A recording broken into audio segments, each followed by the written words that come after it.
When you go to park your car, you pull the parking brake, and this happens, then it's time to make an adjustment. Let me show you how to do it.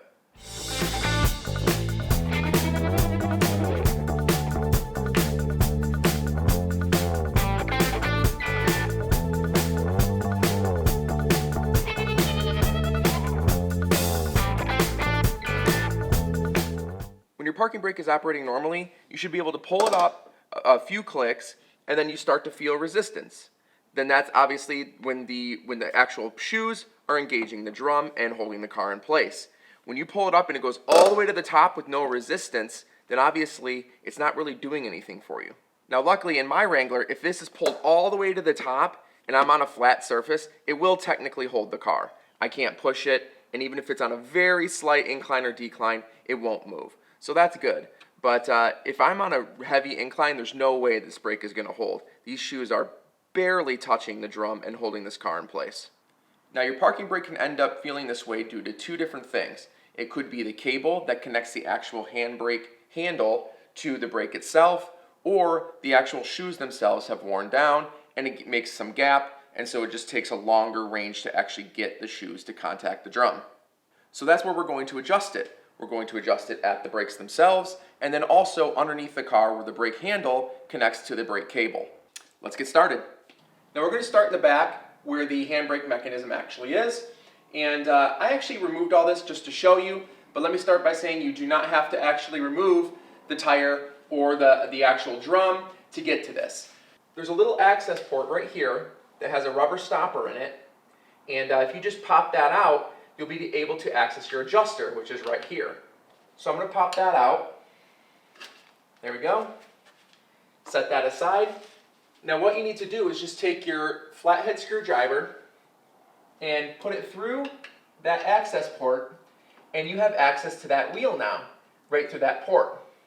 Now to push the shoes out to give yourself less slack, you want to start with the screwdriver in a down position and then lift it up to get it tighter.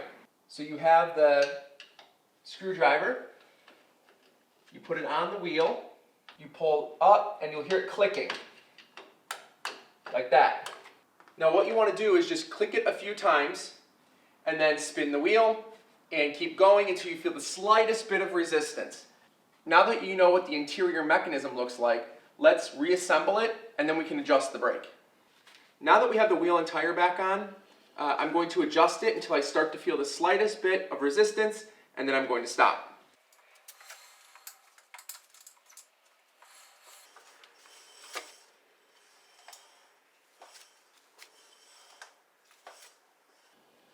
Alright, so that feels about right to me.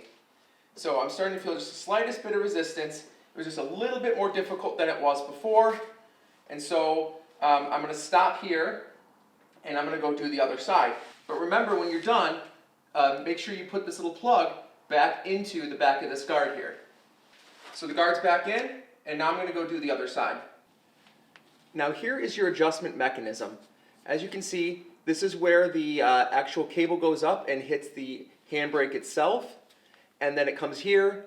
It has a little adjuster, which is what we're going to adjust, and then it splits off into the two routes that go down to each drum brake.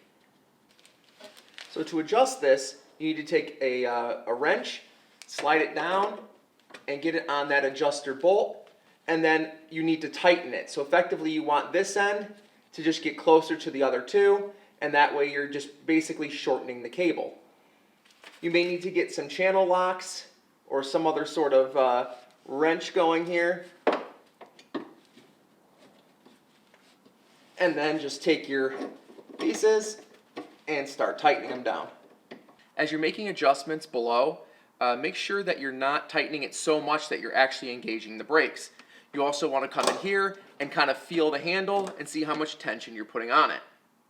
Now I'm pretty comfortable with where the tension's at on this car. When I first started, I would pull up the brake handle and it would go all the way up to the top, and the brakes would barely be engaged. Now when I pull up, the brake will stop itself a solid 2 or 3 inches before the space runs out for it to go up. So that's it. If you have any questions about this job, put them in the comments below. If you like this video, make sure to like the video and subscribe for more content like this. Be sure to check out the rtcg.tv official Ride the Car Guy website. And as always, thank you so much for watching, and I'll see you in the next one.